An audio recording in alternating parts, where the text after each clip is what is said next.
I'm like, I'm banned from the banks. And they go, well, what the does that even mean? I'm like, they sent me a letter in the mail. I have it in my filing cabinet. And they say, we are closing your checking account. You have 90 days to remove all your funds. We're selling our hats using Bitcoin. I cannot sell this hat. This is a hat. This is not a bomb. This is not a manual to make bombs. This is a hat. And I have to use Bitcoin like a criminal to sell it. Like I'm selling weed. Like it's the Silk Road. This is Nick Fuentes, and there was a point for about 5 years where even reacting to a clip of him on YouTube or X would get your or my account permanently banned. Since Donald Trump became the president, women's bodies are now under our control. To oppose Jewish power in the United States is patriotic. The whole country, as we all know, is walking around on eggshells, not to offend the black people. You can disagree with Nick on almost everything that he's ever said, and a lot of people would, but that's not the point.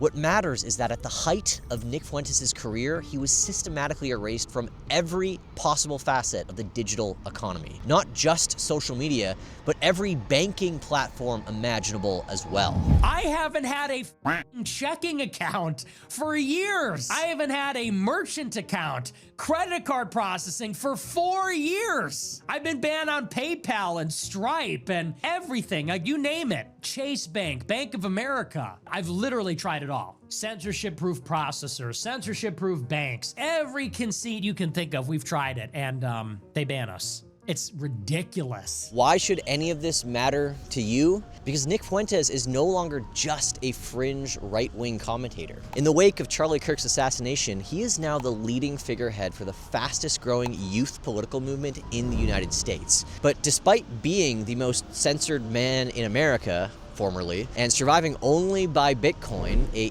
apolitical, neutral form of currency, he now preaches a political doctrine that would rebuild the same form of monetary censorship that got him, but in reverse. For the people that are selling t-shirts, mocking his execution, for the people that are saying he deserved it for some such other reason, these people must be ostracized from our society.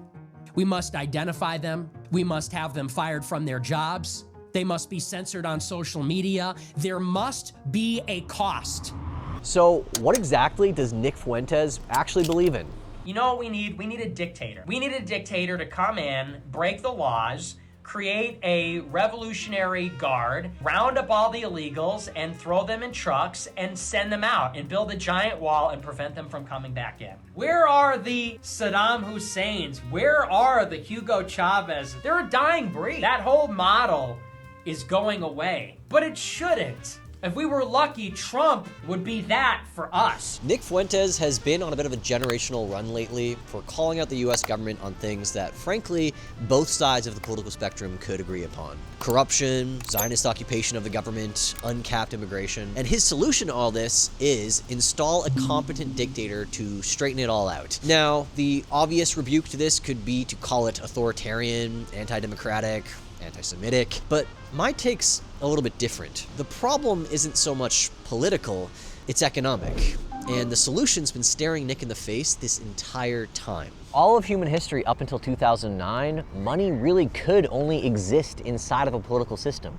You needed kings to mint the coins, banks to guard gold, governments to issue paper, some one entity at the top, preferably, of the trust ladder of society. The problem is, without objective truth, that trust inevitably always turns into decay and corruption. It's just a matter of taking 5 years or 100. Bitcoin is the first money system to break that mold. The first permissionless way to exchange value and trust without the need of a government or corporation at the top.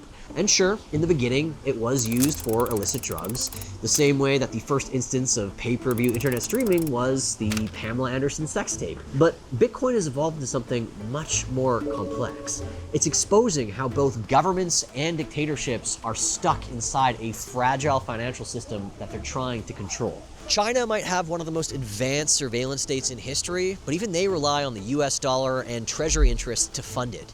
Russia, who got cut off from the global banking system, relies on shadow banking and underground Bitcoin mining to move money across borders. Even Trump, who said 7 years ago that Bitcoin was a scam, Bitcoin Bitcoin, it just seems like a scam. He's now filled his cabinet with people who see Bitcoin as one of the only solutions to maintain US dollar hegemony. Hand him a little crypto check, right? We'll hand him a little Bitcoin. For the first time, trust and exchange of value doesn't require political approval or moral consensus, only proof. And yet, even as this entire system of ours is cracking, that we all notice, people still reach for the same solution: more control. I am a statist. I am 100% a statist. I am a conservative in the most traditional sense. And when I came to understand why it is necessary that force exists, because we know what is good for people. I'm a Catholic. I'm a student of history. And I think if we have a competent regime that is in power, I think Vladimir Putin knows what is good for the Russian people. They know what is good and they execute the will of the people. So let's follow that impulse to its logical conclusion. Let us imagine the benevolent dictator, the man of moral conviction, strength, and discipline, the Putin without the money laundering, the Caesar without the ego, the Kim Jong-un who doesn't travel with 17 personal toilets because he's paranoid someone will analyze his health quality via his fecal matter. Yes, that one's real, go look it up. The benevolent dictator sounds decisive. It gives the illusion of moral clarity.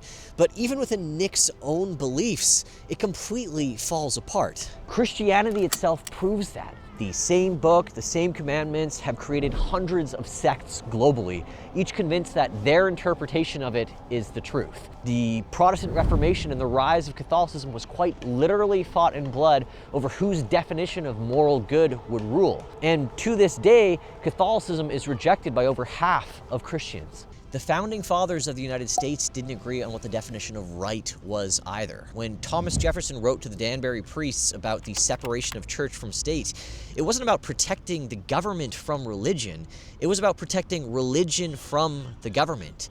That was the radical insight, that coercion, even in the name of truth, always leads to corruption. The founders built a wall between church and state, and Bitcoin is building one between money and state. All because when power decides what is moral or valuable, it stops being either. And every time a regime forgets that, it reaches for the same lever of power to try and straighten it all out: money. Freeze the bank account, seize the property, cut off the payment processors. That's exactly how you silence dissidents without firing a single shot. Except it didn't work on Nick or his Bitcoin. And not because he's lucky, but because value now moves faster than the state itself. You can hold Bitcoin privately, invisibly, without intermediaries. You can coordinate ownership across borders with people that you've never met. You can build inheritance plans that execute without courts or signatures. And if you're Kim Jong-un, you could store your 12-word Bitcoin seed phrase in one of these capsules and access it in one of your 17 private toilets. Sorry, Crypto Steel, I had a bit of a hard time figuring out where to put the ad read in this one. But if you do own Bitcoin and you want to store your Bitcoin seed phrase on something a lot more secure than your phone or a piece of paper, which also is a terrible thing to shove up your go check out one of these things. They are awesome. They're in the description, 10% off down below. Anyways, my point is that Fuentes and the Groypers are looking for some sort of moral reset. They want things back the way they were. They want their control back. But it's not coming back because the government has lost their biggest lever of power, of control, their monopoly on money. And Bitcoin is proving that freedom isn't just some moral ideal, it's an engineering reality. So my message to Nick is this: the map is not the territory. A map shows us how we should move through the world, but it's just an approximation, a simplification that leaves out so much of what makes the world complex and alive. When you start mistaking the map for the territory, you prioritize a model over the reality that it represents. Democracy, fascism, communism, liberalism, they're all just maps.